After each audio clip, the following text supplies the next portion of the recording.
Olá pessoal, tudo bem? Obrigada por estar aqui no meu canal mais uma vez. E se você está aqui comigo é porque você veio atrás de informações de saúde, de beleza, de qualidade de vida, não é? Então você está no canal certo, o canal Valquíria Melnick, que traz os melhores especialistas nessas áreas aqui para você. Já se inscreveu no meu canal? Se não, aproveita e faz agora, tá bom? E manda um direct para mim lá no Instagram pedindo qual é o assunto que você gostaria que eu debatesse aqui e que tipo de especialista também você quer que eu traga, tá bom? Tô esperando.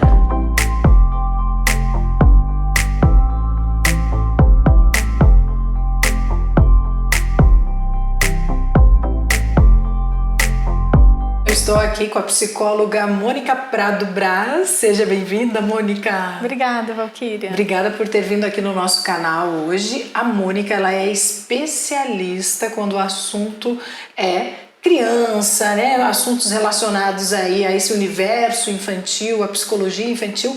E hoje nós escolhemos, infelizmente, um assunto que também está em alta, que é a depressão nos jovens, né, Mônica? É isso. É algo que a gente não gostaria de estar aqui debatendo sobre isso, mas como é uma realidade, a gente vê que os nossos jovens, né, e as nossas crianças estão entrando em quadros de depressão, a Mônica vai nos ajudar e quem sabe ajudar você aí de casa, que também tem um filho adolescente.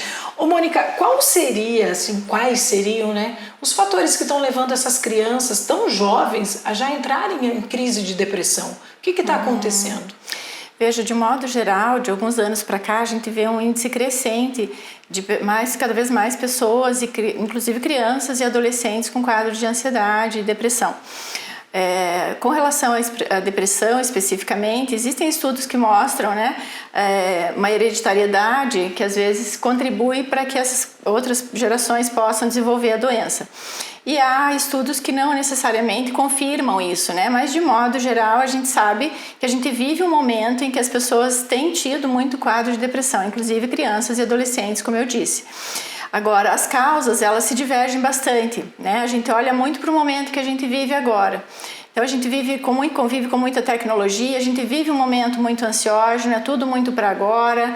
Eu quero uma comida, eu peço ali pelo aplicativo, as pessoas querem namorar, pedem pelo aplicativo, tudo muito para agora, tudo muito para já. Eu quero um carro, eu peço pelo aplicativo, eu quero fazer um amigo, é tudo pelo aplicativo. Então, as pessoas e as crianças também têm se sentido mais sozinhas, mais solitárias, né?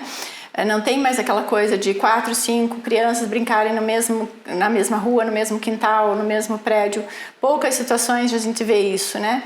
Então, esse sentimento de solidão causado por esse momento mesmo, esse contexto social, né, é que a gente olha muito para isso, favorecendo esse processo. Os pais trabalham muito, além de trabalhar, muitos pais ainda estudam, tem uma carga horária pesada, ficam pouco, convive pouco.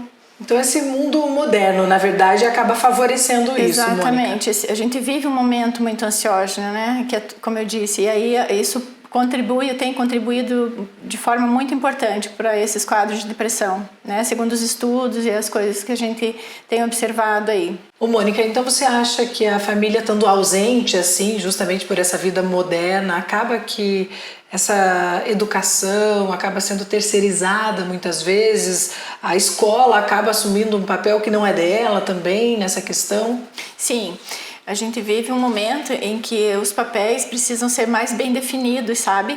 A gente vê a família delegando para a escola muitas situações que deve ser da família. Aí com essa coisa da escola integral, então os pais se sentem desobrigados de algumas coisas e na verdade não, né? Nada vai substituir essa relação dos pais com os filhos.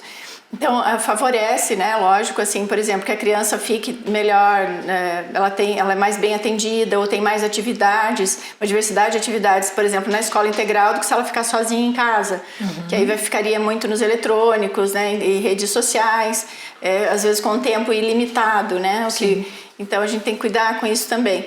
Então, nesse sentido, as escolas integrais favorecem nesse processo. Mas a gente vê sim, né, as famílias delegando, né, para as escolas, para a educação, sistema educacional, essa obrigação que é da família. Então essa interação... Tem que achar um equilíbrio aí também, né? Então, né? Como a escola ajuda, lógico, claro, né? Ao invés de você ficar em casa, a criança ficar em casa só no celular, ou enfim, não estudando, mas também você não pode pôr toda a responsabilidade para a escola, de certa maneira. Exatamente, né? Exatamente. Então, assim, o que a gente orienta é que a escola e a família falem a mesma língua com relação à educação da criança, mas tem coisas que é da família e tem coisa que é da escola. As responsabilidades de cada um, né? As responsabilidades são formas de educar, né, diferentes. Então, a família é a primeira estrutura social da vida da criança, a escola é a segunda estrutura social. Então, quando ela vai para a escola, ela já tem que ter estruturado, tem que ter internalizado alguns conceitos, alguns valores, né? Sim. Isso não dá para delegar. A escola não é a função da escola. Ô, Mônica, muitas vezes os pais acham que é manha da criança, que a criança está meio quieta num canto, não está correspondendo de alguma forma, não está dormindo demais, não está fazendo as atividades direito. E aí, às vezes, acabam só dando uma bronca e não se atentam que pode ser um quadro de depressão. Exatamente. Então, quais são os sinais que tem que ficar atento? Então, essa instabilidade de sono, instabilidade de humor na criança, irritabilidade, né? Alteração de apetite, como eu disse, para mais ou para menos, um sentimento assim de desesperança na criança. Ela diz assim, para que eu vou fazer? Para que eu tenho que estudar? Para que fazer isso? Né? Então, ela não consegue vislumbrar uma coisa de futuro de uma forma positiva, né? Ela vê a coisa de uma forma, do ponto de vista negativo. Então, esse sentimento de desesperança também é um indicador de depressão na criança, né? Sim.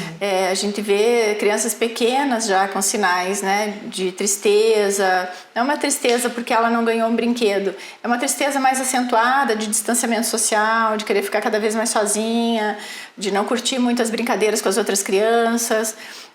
Mas a criança normalmente que está com depressão, ela muda de comportamento, né? Então ela agia de uma forma e ela passa a agir de outra. Entendi. E aí, no caso, você deve procurar quem? Quem é que trata isso? Procura-se um psicólogo? Procura-se um psiquiatra? Como é que faz um tratamento nesse caso? Aí o profissional é o psicólogo, né? Algumas famílias, né, acabam levando para o pediatra, né, e o pediatra encaminha para o psicólogo. Mas, enfim, o profissional que cuida dessa área é o psicólogo.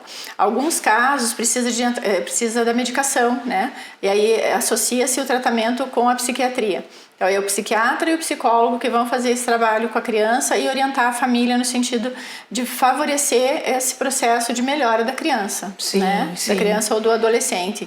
E deve-se procurar essa ajuda, não ter essa vergonha, né, Mônica? Porque algumas famílias às vezes têm um receio, não querendo se expor, achando que as pessoas vão falar alguma coisa. Meu filho está indo em psicólogo, está indo no psiquiatra, e não tem nada a ver, né?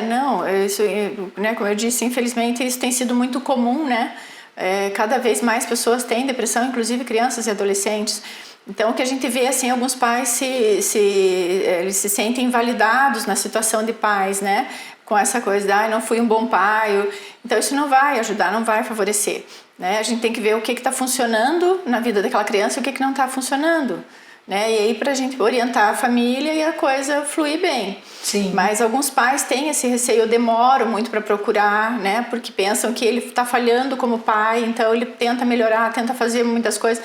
Ajuda, né? Penso que sim, mas no quadro de depressão tem que procurar ajuda, porque é uma coisa que vai evoluindo, né? Traz outros problemas. Inclusive, você até tinha me falado anteriormente que pode trazer alguns transtornos aí obsessivos. Exatamente. Advindos aí, não é? Da depressão. A gente vê, assim, né? A maioria das pessoas também vão procurar ajuda quando o filho está tendo uma crise de ansiedade, por exemplo, uma crise de pânico, ou a criança está com os rituais acentuados do TOC, né? Que é o transtorno obsessivo compulsivo. Então, esses transtornos de ansiedade, eles têm como pano de fundo, né, eles são estruturados, eles são processos decorrentes de depressão. Às vezes de uma depressão leve, moderada, mas tem um quadro de depressão que estrutura isso, né? E o quadro os transtornos de ansiedade, tanto o quadro do TOC como das crises de pânico, é o sentimento do medo e da insegurança que estrutura, né? Então, isso o remédio não vai dar conta, é a psicoterapia.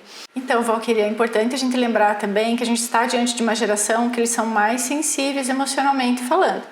são intelectualmente muito avançados, mas emocionalmente mais frágeis. Então isso implica alguns cuidados, né? A gente olhar melhor para essa criança, para esse adolescente. Importante lembrar também que junto com a psicoterapia, que além da psicoterapia e quando necessário a medicação, associar atividades fora de casa para essa criança, atividade de lazer, atividade esportiva, ela descobrir prazer nas coisas da vida de outra forma. Isso ajuda muito também a melhora do quadro e a cura da doença, do problema. Não somente medicação, né, e não somente terapia, na verdade. Exatamente. Então auxiliar, trazer outras coisas para o processo que vão favorecer com certeza o desenvolvimento para a cura da depressão. Bom, maravilha, bom, pelo menos a gente sabe que tem cura, né, Mônica?